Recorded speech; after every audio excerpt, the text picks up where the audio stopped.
nossa expedição começa aqui, na cidade de Natal.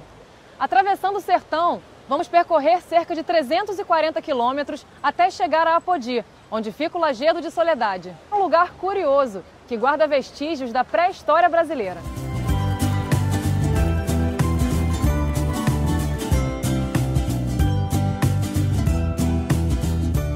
Além de pinturas, vamos conhecer as gravuras rupestres, entalhadas na rocha por homens que viveram na região há milhares de anos. E a megafauna, animais gigantes que habitaram essa região do Nordeste e podem ter convivido com esses homens. Estamos chegando aqui no sítio arqueológico Lajedo de Soledade. Essa formação data de 90 milhões de anos atrás, quando ela estava totalmente coberta pelo mar. Esse aqui é o Cláudio Sena. Ele é guia aqui no Lajedo Soledade há mais de 20 anos e desde 91 ele faz parte do projeto de preservação aqui da área. Queria que você contasse um pouquinho pra gente, Cláudio. O início da preservação tem algumas curiosidades interessantes, né? Primeiro, existiu uma luta de preservação de Maria Auxiliadora da Silva Maia, que nós conhecemos como Dudura. Eu conheci o Lajedo com 12, 13 anos de idade e tinha um padre holandês em Apodi. Padre Pedro, ele chegou em Apodi e ele começou a visitar as escolas e dizer que Apodi tinha uma beleza muito grande, que era um lajedo. E ele passava nas escolas e chamava os professores para trazer os alunos numa excursão para conhecer o que ele chamava de desenhos dos índios. E eu vim aqui e conheci o lajedo. Foi uma paixão à primeira vista. Cláudio, essa área aqui que a gente está é qual? Essa aqui é Araras, né? Porque o sítio arqueológico ele é dividido em 3 áreas: Arara, Urubu e Olho d'Água. Uhum. Né? E cada área com suas particularidades. Essa área aqui, a principal é a ravina da Arara, que deu nome a essa área, que tem o desenho da Arara, e a ravina da Dudura, que são 2 ravinas que têm painéis muito bonitos, né? O que é uma ravina? Como que se caracteriza uma ravina? Aqui nós temos o princípio de tudo, né? Então, temos uma fratura. Então, essas fraturas são estruturas que deram a origem às fendas, às ravinas e às cavernas, né? Então, o lajedo ele é todo cortado por um sistema de fraturas como essa. A partir daí, houve o processo de erosão e foi trabalhando esse sistema. Interessante notar que é um plano que você vê que não cabe nem a ponta de uma agulha. Mas a água foi infiltrando e foi esculpindo toda essa estrutura. Aqui nós temos uma fenda. A fenda é uma fratura que já evoluiu, ela se alargou, mas nas fendas você não tem vegetação. E são ambientes em que os animais não conseguem viver dentro, tirar todo o sustento dele. Servem de abrigo, então os morcegos se abrigam e à noite eles saem para caçar o alimento. Ela é mais estreitinha, como dá para a gente observar. A ravina é uma estrutura que se observa que ela é uma fenda que já sofreu um processo de erosão, ela alargou, deposita sedimento, material e há a possibilidade de crescer vegetação. Você observa aqui que tem uma vegetação, flores, né? Isso possibilita que os animais eles consigam sobreviver dentro dessas estruturas.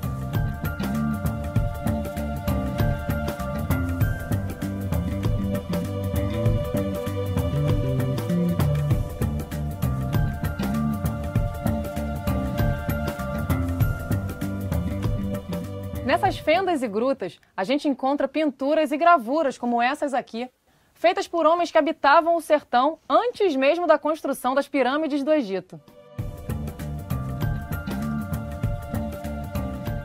Entrando por esses labirintos, a gente encontra pinturas representando araras, papagaios, lagartos, entre outros animais, além de figuras geométricas. Chegamos na Ravina das Araras e vamos conversar com o professor de arqueologia, Valdecir. Tudo bem, Valdecir? Tudo bem, Rodrigo. E o que a gente encontra aqui nas Araras? No sítio arqueológico Lajedo de Soledade existem 2 técnicas de arte rupestre, que é as pinturas e as gravuras. No caso específico aqui, da Ravina das Araras, nós temos as pinturas e existem também gravuras. Mas as pinturas que estão aqui representadas, a tonalidade vermelha, né, avermelhada, contém informações preciosas no sentido da fauna, principalmente pássaros, representações das araras, né, evidenciando um passado pré-histórico, né, com a ocupação de grupos humanos aqui, que representaram essa simbologia nesses painéis. No Nordeste brasileiro, existiram 3 classificações preliminares. Uma tradição chamada Nordeste, uma tradição chamada Agreste e uma chamada geométrica, vamos dizer assim, mais ampla, embora tenha várias outras. Quando nós falamos em tradição agreste, o Lajedo de Soledade hoje é uma referência. Mas é interessante que o termo tradição agreste vem da região agreste de Pernambuco, o Vale do Catimbau, onde primeiro se estudou essa arte. O geometrismo ele é específico da mente humana. Então qualquer painel que você pegar de arte rupestre vai estar lá presente lá esses pontos geométricos. A recorrência de retângulos, de paralelogramos, de pontos, de retas, certo? Isso é comum e específico a cada grupo. Nós temos aqui um círculo pontilhado. Não tem como a gente saber o que realmente ele estava querendo retratar. Então é muito arriscado a gente chegar e dizer, isso aqui é um sol, aquilo é uma lua. É no nosso entender, certo? Mas será que era mesmo para aqueles grupos? Certo? Então fica sempre a indagação. Aí você pega um desenho como esse, você pega um retângulo que é formado por quadrados dentro de quadrados formando um retângulo. Hoje é uma figura geométrica comum, que a gente aprende cedo na escola, pelo menos as formas geométricas básicas, né? Mas você volta a 5.000 anos, 3.000 anos, o que o indivíduo sabia sobre geometria? Onde ele viu essa forma retangular? Para nós é apenas símbolos geométricos. Para eles tinha uma simbologia, um significado. É importante por quê? Porque nós temos um significante, que é o visual, é a representação do paralelo, do quadrado, do símbolo. Mas o significado é um código que ficou somente com o autor. E com ele permaneceu. Não temos aqui aquela certeza de dizer, esse quadrado representa isso, ou aquele círculo representa aquilo, certo? Agora, os motivos reconhecíveis, aqueles que qualquer ser humano reconhece, uma figura humana, a figura de um animal, certo? Ou a figura de um vegetal, isso é recorrente a todos os grupos e não deixa nenhuma dúvida. Há 11.000 anos já se constatava, né, no caso, a convivência de grupos humanos com animais da megafauna, porque foram encontrados ossos e foram encontrados vestígios da atividade humana. Se havia essa convivência há 11.000 anos, e também se já se percebeu que a megafauna foi extinta mais ou menos nesse intervalo de tempo, entre 10 e 12.000 anos atrás, é possível que tenha havido a convivência, com toda certeza. Agora, não podemos dizer que aqui no Lajedo de Soledade, os grupos humanos que aqui conviveram e que elaboraram ou fizeram essas pinturas, tenham coexistido com a megafauna, né? Não acreditamos que tenha, certo? E se teve, não representaram nos grafismos.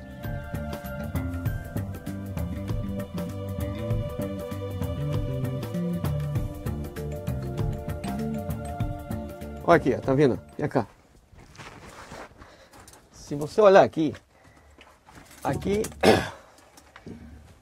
tem os braços dele, ó, que ele fazia com 3 dedos, certo? Ó, as mãos ele fazia com 3 dedos. O tridente nos dedos, a cabeça, o corpo e as pernas, também com 3 dedos, certo?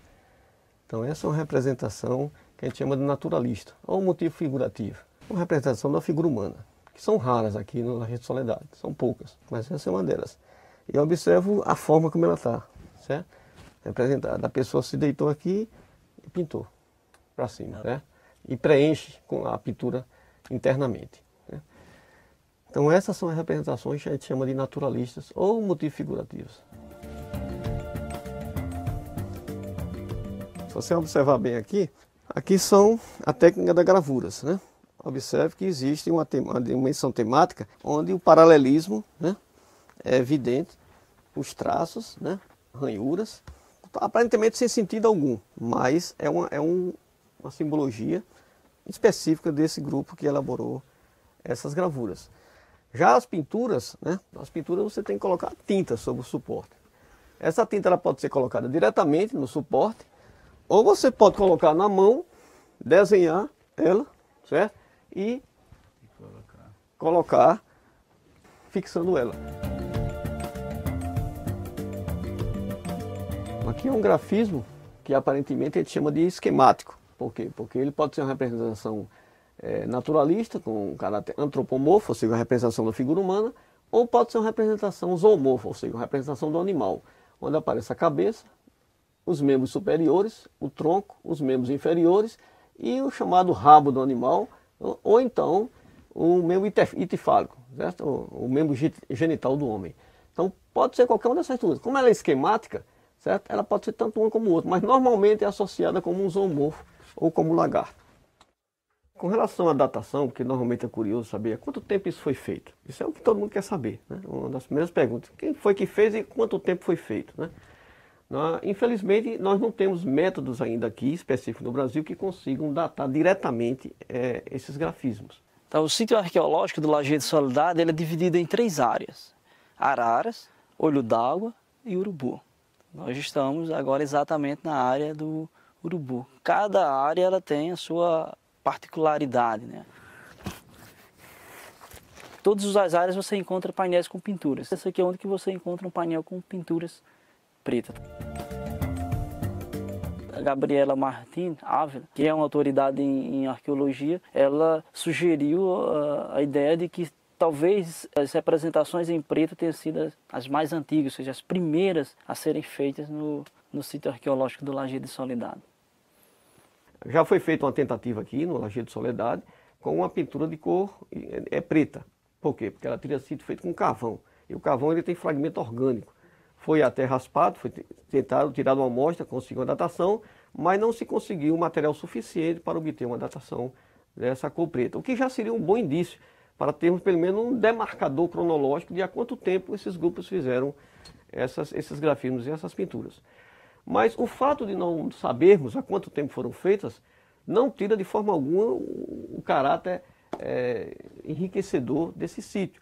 Primeiro, pela sua contextualização geográfica, está situado num espaço onde praticamente só tem ele, certo? Segundo, ele está preservado, o que é uma raridade aqui no Rio Grande do Norte, que tem 376 sítios arqueológicos e pouco mais de 15 estão preservados, dos quais o sítio Lajedo de Soledade é um deles. Então, esses são os últimos indícios desses grupos pré-históricos que ocuparam a região do Nordeste brasileiro e que têm que ser preservados para pesquisas, certo? Porque se hoje nós não temos método adequado para datar uma pintura dessa, mas daqui a 10, 15 anos nós podemos ter.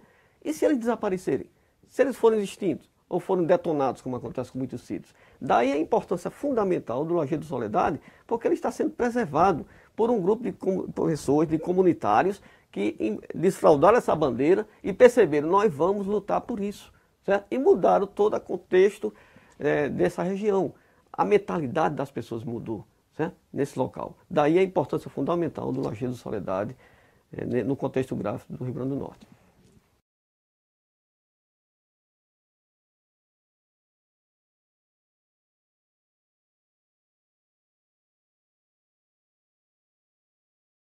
Estamos na região de Apodi, a 355 quilômetros de Natal, Rio Grande do Norte. E nesse programa a gente está conhecendo o Lajedo de Soledade.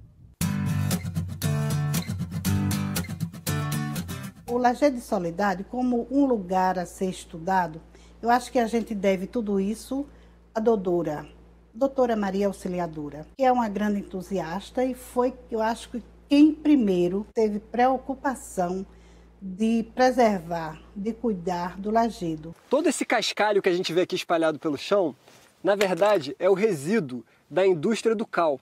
Soledade, o distrito, era um lugar que as pessoas viviam de quebrar pedra para sobreviver, porque as caeiras eram aqui e toda a comunidade do entorno vivia disso. Quebrar a sua pedrinha, levar para as caeiras, lá eles vendiam e queimavam, faziam cal e etc. Então todo mundo vivia disso. Então eu comecei em 78 a observar que as pinturas que o padre tinha mostrado estavam se aproximando muito, a ser destruída. E eu comecei a visitar as caeiras. Passava e dizia às pessoas, faça isso não, vocês estão quebrando as pedras, esse lajedo é tão bonito. E os donos das caeiras me botavam para correr. Então toda vez que me ameaçava, eu corria para cá. Ficava escondida, literalmente escondida, e chorava muito. O que é que eu vou fazer, professorinha do Estado? Meu Deus, o que é que eu faço para salvar isso? Não são apenas vestígios da ocupação humana que a gente encontra por aqui.